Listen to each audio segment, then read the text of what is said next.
As pandemic relief dollars end and federal cuts make government budgets even tighter, education experts are trying to solve a math problem. How to continue tutoring programs they say have transformed education in our public schools. The News 4i team has followed the rise of in-school tutoring since it began as a way to help kids catch up on pandemic learning loss.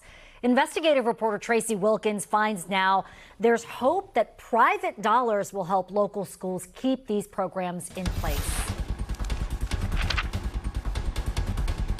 Inside these walls at Two Rivers Charter School in D.C., laughter and learning are sometimes the same. You're level 9, that's a really good fit. These students are part of a 5-week program called Summer Boost. Good job, dude. Small group instruction to help them make academic progress between school years. I definitely would do it again. It was fun. Nazir Logan is among the D.C. kids taking part in the program, backed by Bloomberg Philanthropies. Because I just feel like I learned more work, more stuff, and I got better at math. Can you describe what it feels like when you do get the problem right? I mean, it feels good. I know when that you finally know. It's the kind of academic support Summer Boost principal Tyrone Farrell, known here as Mr. T, would love to see continue this fall at Two Rivers, where he teaches full-time. It gives them opportunity to grow a little bit more, but also gives them that proximity and that one-on-one time with the teacher at a slower pace. Summer Boost is a form of what's called high-impact tutoring, small group instruction many schools across the nation turned to after the pandemic to help kids catch up. For students to feel more empowered in a space because of the class size, it really helps them engage a little bit more. I don't feel as nervous to ask for help. I don't feel ashamed to walk up to my teacher and get a little more attention on this specific assignment or skill set. For years, many districts paid for tutoring with pandemic relief dollars and other federal funds, including grants from AmeriCorps, an agency the Trump administration has targeted with cuts. As those dollars have been phased or forced out, states and local districts are now searching for ways to help them keep these programs going. Is it hopeless to fund high-impact tutoring without that federal money? It is not hopeless. It is challenging, for sure.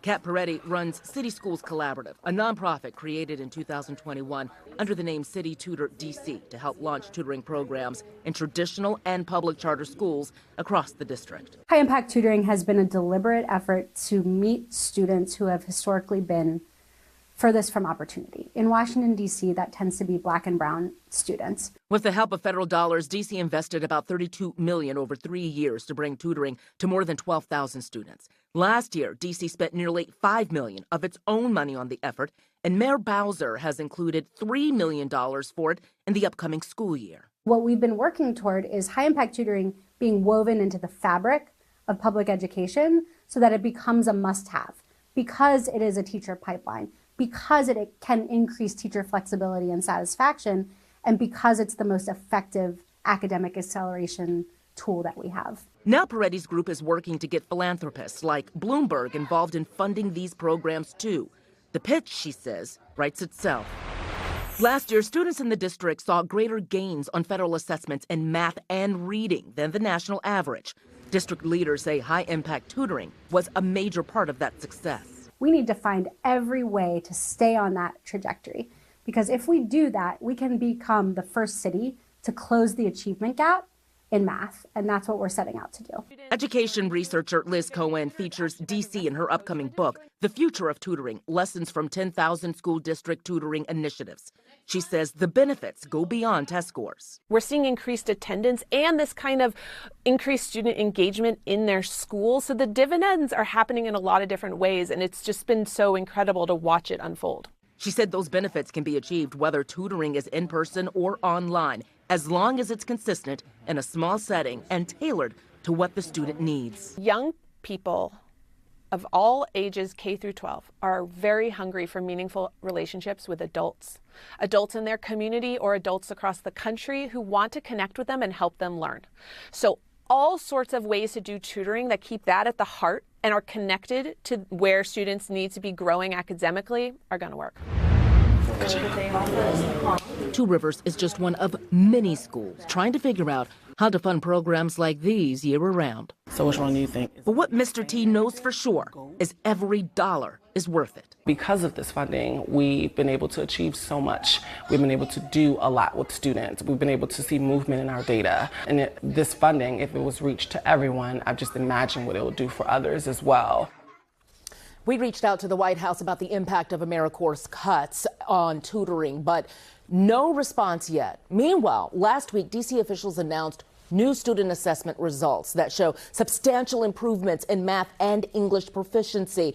They credited high-impact tutoring for part of that success. A spokesman for the Office of the State Superintendent of Education tells us they anticipate offering high-impact tutoring to as many as 2,500 D.C. students this year. Not as many as they were tutoring before, but still some kids getting some help.